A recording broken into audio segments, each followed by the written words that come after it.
Hey y'all, welcome back to my channel. Y'all ran my video up last week. Y'all showed my video a lot of love. I appreciate every last one of y'all, okay? As you can see by the title though, this video is kind of requested from one of my friends from high school named Kay. Hey Kay! She was so sweet. I loved her. Me and her had a couple of English classes together and we just became friends. But she asked me how to stop comparing herself to other people on social media.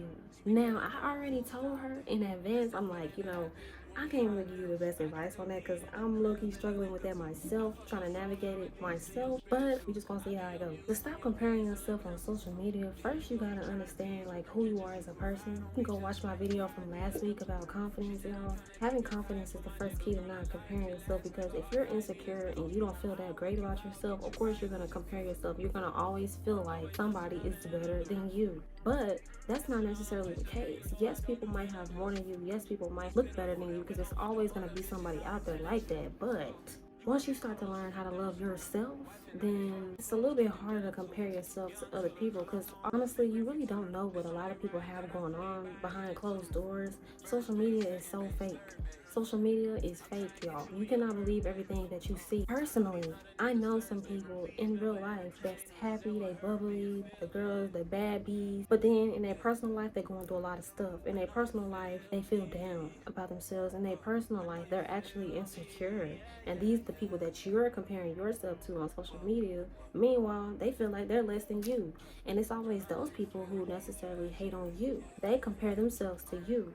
And it's not always about what you have, like I said, but sometimes they compare themselves to who you are as a person. So know who you are and grow your confidence in yourself. That's the first way to stop comparing yourself to other people on social media. Next thing I would say to stop comparing yourself to social media is think about where you came from. I know me personally, I have a long traumatic past, and where I'm at now today, not only mentally, physically, spiritually, and all of that, I've came a long way. And I'm acknowledging all of the work, sweat, and tears that I had to put in just to get to where I am today. So thinking about where I came from lets me know that I'm doing a so much better job than I was. The next thing is to think about how much you've grown as a person, spiritually, financially, like where you came from. Think about where you are now and how much work and growing you've done. You can't beat that. Honestly, sometimes I feel like the best wins are in silence, and the best wins are between you and God. And when you acknowledge God for the things that you've grown to be, when you acknowledge Him for that, I feel like those wins are so much better than all of the loud, flashy wins on social media. I remember there was a point in my life I was so depressed, like I couldn't even eat my food. Now I can eat my food. Not only can I eat my food, I can cook. Not only can I cook, I can bake. I have access to plenty of food. That silent win between me and God, that's amazing. Wins don't always have to be social media. I bought a new car, I got a new house, I got this new job, apartment, whatever. It doesn't always have to be that. Little tiny things. And that comes with being grateful for those little tiny things, because it's always somebody out there that has it worse than you. And I kind of am 50-50 on that statement, because it's like I don't want to be invalidated for what I'm going through and what I'm feeling, but at the same time, it's a lot of people that actually do have it worse. And just by talking to people in my everyday life, I can definitely see that there's other people that have it a lot worse than me. So I'm grateful for what I have now and where I've come from. That helps me a lot in staying true to myself. My last tip was to think about the work that you're putting in right now. Like I said, with the growing and the work and the work that you're still doing, think about all of that. Think about the work that you're doing now. Just a little small step. Taking a little small step every single day, that's enough in itself. You know, that one little small thing that you don't think is a huge thing, that can be a choice to help you change your life. You never know.